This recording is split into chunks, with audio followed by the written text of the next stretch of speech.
अर्थ के सब व्यर्थ है। अर्थ यानी जब तक धन नहीं होगा तब तक सब चीज बेकार है। लेकिन ये जो तीन देवताओं की एक साथ पूजा की जाती है, ये अपने आप में एक दूसरे के पूरक हैं। लक्ष्मी है और गणेश यानी बुद्धि नहीं है, तो हम उस लक्ष्मी का दुरुपयोग कर सकते हैं। बुद्धि भी है और लक्ष्मी भी है, लेकिन आरोग्य यानी भगवान धन्वंतरी हमारे साथ नहीं है, तो भी सब धन बेकार है। निश्चित रूप से आपने हमें ये जो बात बताई है हमारे दर्शकों के लिए बहुत लाभदायक रहेगी। लेकिन एक बात ये पूछना चाहते हैं हम कि ये जो सामान खरीदना चाहिए, ऐसा कहा जाता है कि धनतेरस के दिन धन खरीदना चाहिए, तो कौन कौन सी वस्तुएं खरीदना इस दिन उचित है? देखिए, ऐसा तो कहीं भी हमारे शास्त्रों में, पुराणों में ये नहीं लिखा गया है कि आप इस दिन, धनतेरस के दिन, इस तरह की कोई वस्तु नहीं खरीद सकते। आपकी अर्थव्यवस्था, आपकी क्षमता अनुसार जो आपको, आपके मन को उचित लगे, जो आपके भावों को उचित लगे, आपके परिवार में जो उचित लगे, इस प्रकार की आप अपने भौतिक सुख की या भौतिक जीवन में उपयोग होने वाली सभी प्रकार की वस्तुएं खरीद सकते हैं। आप किसी भी प्रकार की धातु खरीद सकते हैं, किसी भी प्रकार की घर के उपयोग की वस्तुएं खरीद सकते हैं, वस्त्र खरीद सकते हैं, आप जो भी है आभूषण खरीद सकते हैं। आप इस दिन कोई भी व्यापार को आरंभ कर सकते हैं, तो किसी भी प्रकार की कोई भी वस्तु आप धनतेरस के दिन खरीद सकते हैं। उसको, उसमें ऐसा कोई भी कारण नहीं लिखा है कि आप इस प्रकार की वस्तु इस दिन ना खरीदें। सामान्य रूप से ऐसा माना जाता है कि शहरों में बर्तन के बाजार बहुत अधिक होते हैं, सोना चांदी के व्यापार भी अधिक होता है, उसकी दुकानें बड़ी सजी होती हैं, बर्तनों की दुकानें भी सजी होती है, वाहनों की दुकानें भी बहुत सजी हुई होती है। लेकिन एक बात हम ये पूछना चाहेंगे कि आज के दिन, धनतेरस के दिन सामान खरीदने के लिए पूरा दिन भर उचित होता है या कोई विशेष मुहूर्त से ही खरीदना चाहिए? ये आपने बहुत अच्छी बात पूछी है। बहुत सारे लोग दीपावली में व्यापार करने के लिए या कोई भी चीज़ को खरीदने के लिए मुहूर्त को देखते हैं। मेरा ये मानना है कि नवरात्रि के समय में या दीपावली के समय में अगर आप, ये मेरा व्यक्तिगत निजी जो मैं आपको एक अनुभव बता रहा हूँ, मैं उस पे बात कर रहा हूँ। मैं किसी प्रकार के किसी से इस पे कोई भी बात को लेकर के मतभेद या वाद विवाद की स्थिति नहीं है। देखिए, मेरा ये मानना है, क्योंकि आज मुझे इतने वर्ष से इस क्षेत्र में हो गए ज्योतिष और कर्मकांड के, तो मेरा ये मानना है कि जो मुहूर्त को हम देखते हैं वो सामान्य दिनों के लिए होता है। लेकिन दीपावली के समय में, नवरात्रि पर्व काल में किसी भी प्रकार का अच्छा कार्य करने के लिए मुहूर्त को नहीं देखा जाता है। इसी प्रकार से धनतेरस के दिन आप दिन भर किसी भी प्रकार की कोई भी अच्छी वस्तु खरीद सकते हैं। आपको मुहूर्त देखने की आवश्यकता नहीं है, क्योंकि वह दिन साक्षात जिसके निमित्त आप खरीद रहे हो वो देवता उसका प्रतिनिधि है, और उस दिन वो स्वयं इस पृथ्वी पर उसका वास हो जाता है। तो इसलिए उसमें आपको किसी भी प्रकार के कोई मुहूर्त को देखने की कोई विशेष आवश्यकता नहीं है। केवल हम अपने मन की जिज्ञासा को शांत करने के लिए मुहूर्त की ओर जाते हैं। बाकी किसी भी मंगल कार्य को करने के लिए, किसी भी व्यापार को करने के लिए, किसी भी वस्तु को खरीदने के लिए, किसी भी विशेष दिन हो, जैसे कि गुरु पुष्य योग हो, रवि पुष्य योग हो, धनतेरस का दिन हो, ये अपने आप में ही बहुत बड़े मुहूर्त हैं। और इनमें मुहूर्तों को प्रधानता नहीं दी गई है, ये अपने आप में महामुहूर्त माने गए। तो आप किसी भी वस्तु को अगर धनतेरस के दिन खरीद रहे हैं, तो आपको मुहूर्त विचार करने की आवश्यकता नहीं है। बहुत बहुत धन्यवाद, आपने एक समय का बंधन हमारे लिए, हमारे दर्शकों के लिए समाप्त किया है। और कहा भी जाता है, संस्कृत में एक शब्द है, शुभस्य शीघ्रम, जो शुभ कार्य है वो शीघ्र किया जाए, उसमें कहीं से मुहूर्त देखने की आवश्यकता नहीं। पंडित जी, एक बात हम और पूछना चाहते हैं जयदीप जी, कि सामान्य रूप से हम सामान खरीदने जाते हैं तो उसमें नगद खरीदना या उधार खरीदना दो उद्देश्य होते हैं। धनतेरस के दिन क्या नगद ही खरीदना चाहिए या थोड़ा बहुत किश्तों में भी ले सकते हैं? देखिए साहब, ऐसा है, सबकी अपनी अर्थव्यवस्था है, अपनी आर्थिक स्थितियाँ होती है। आज के समय में क्या है, सभी प्रकार का वर्ग हमारे साथ, हमारे इस भारत देश में निवास करता है। मध्यम वर्ग भी है, उच्च वर्ग भी है, निम्न वर्ग भी है। तो जिसकी जैसी क्षमताएं, छोटा बड़ा आप वस्तुएं, सामान खरीदें।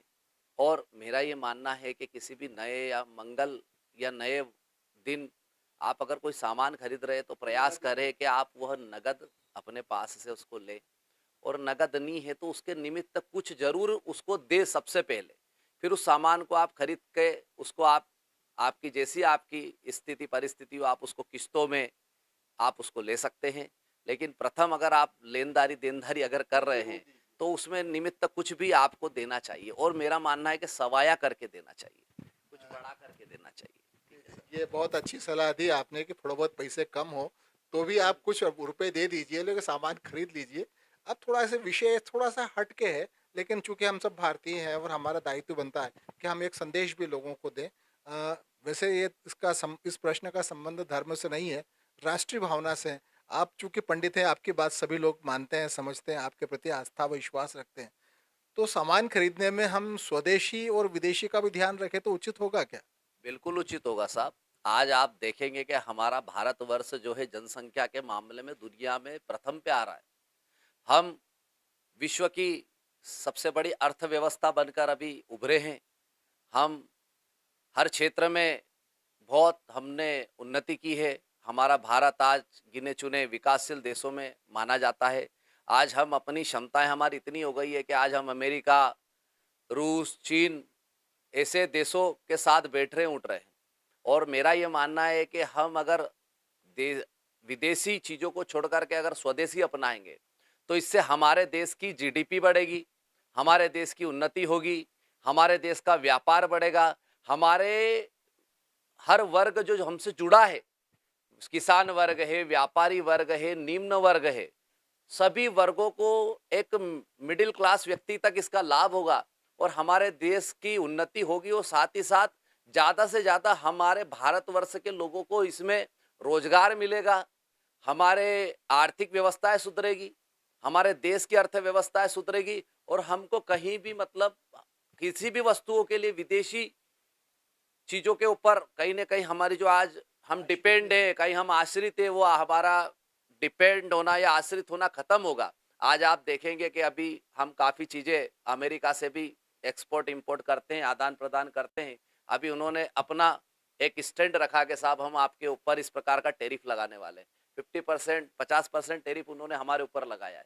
तो आज अगर हम विदेशी चीज़ों पर अगर कहीं ना कहीं निर्भरता छोड़ करके आत्मनिर्भर होंगे तो हमको व्यापार करने के लिए डॉलर की आवश्यकता नहीं लगेगी। हमको व्यापार करने के लिए बहुत सारे सोने को संग्रहित नहीं करना पड़ेगा, और कहीं ना कहीं हम अपने रुपया जो आज हम उपयोग कर रहे हैं, हमारे भारत देश की जो करेंसी है, जो मुद्रा है, वो रुपया है, उसकी कहीं ना कहीं उस रुपये की ग्रोथ बढ़ेगी, हमारा रुपया मजबूत होगा, और इससे मजबूर होकर के और भी देश हमारे साथ व्यापार करने आएंगे और हम अपने आप को एक मजबूती के साथ आज खड़ा कर सकते हैं दुनिया के साथ सामने। तो मेरा ये मानना है कि अगर हम अपने देश को और आगे बढ़ाना चाहते हैं, हमारे देश में हम चाहते हैं कि हमारे देश का हर वर्ग, किसान हुआ चाहे मजदूर वर्ग हुआ चाहे व्यापारी वर्ग हुआ चाहे, वो सभी स्वदेशी अगर अपनाएंगे तो सभी कहीं ना कहीं अपनी अर्थव्यवस्था को मजबूत करेंगे।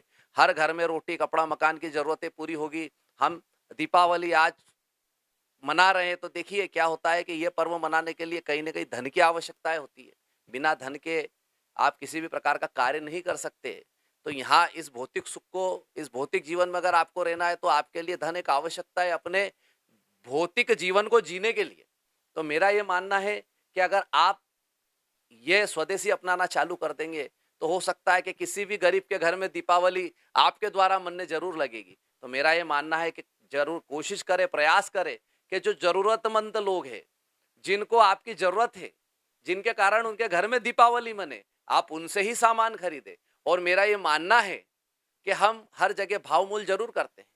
आज आप बड़े बड़े मालों में जाते हैं, महंगी महंगी चीज़ों को खरीदते तो आप वहाँ भाव मूल नहीं करते, लेकिन बिल्कुल सस्ती सस्ती छोटी चीज़ें जैसे मिट्टी के दीपक है ना, इसके बाद में बहुत पूजन की पुड़ियाएँ हैं, हम छोटी छोटी चीज़ें जो बिल्कुल गरीब लोग है ना, जरूरतमंद लोगों से खरीदते, झाड़ू खरीदते हैं, गन्ना खरीदते हैं, तो उनसे आप मोल भाव ना करें। अगर आपने 2 या 4 रुपया ज़्यादा दे दिया तो उससे आपकी अर्थव्यवस्था पे कोई फर्क नहीं पड़ेगा, लेकिन आपके 2-4 रुपये कम ज़्यादा जाने से हो सकता है किसी का भला हो और उसकी दुआएं उस वस्तु के साथ जरूर आपके घर में आएगी। और किसी को खुशी दे करके अगर आपने दीपावली मनाई है तो हो सकता है कि आपके जीवन में रोज दिवाली आए। तो मेरा ये मानना है कि स्वदेशी अपनाएं, जरूरतमंदों लोगों से सामान खरीदें और ज़्यादा से ज़्यादा प्रयास करें कि आप जो सामान खरीद रहे हैं वो उन लोगों से खरीदें जिसको वाकई में दीपावली मनाने की एक भगवान उनको भी कहीं ना कहीं मौका दे आपके माध्यम से। बहुत ही अच्छा संदेश हमारे जयदीप शर्मा साहब ने दिया है। निश्चित रूप से किसी भी क्षेत्र में या धार्मिक मामले में यदि पंडित जी कोई बात कहते हैं तो हमारे परिवार पर बहुत अच्छा प्रभाव पड़ता है, अच्छा संदेश जाता है। परिवार के लोग भी उस बात को मानते हैं। कोई भी कुछ बात कहे लेकिन पंडित जी ने बात कह दी, इसका मतलब वो बात निश्चित रूप से बहुत अच्छी होगी। पंडित जी, आखिरी सवाल आज के इस बात में कि आज धनतेरस का मुहूर्त कब से कब तक का है, ये बताने का कष्ट करें हमारे दर्शकों को। देखिए, धनतेरस का मैंने पहले भी आपसे कहा था, लेकिन फिर भी हम कहीं पूजा। पूजन के लिए मुहूर्त देखते हैं। तो सबसे पहले हमारा कल धनतेरस का जो त्योहार है, वो कल 18 अक्टूबर के दिन हम धनतेरस मनाएंगे। तो उस दिन हमारा जो मुहूर्त चालू होता है वो सुबह 7:49 से 9:14 तक हमारा एक मुहूर्त बनेगा यहाँ पर पूजन का।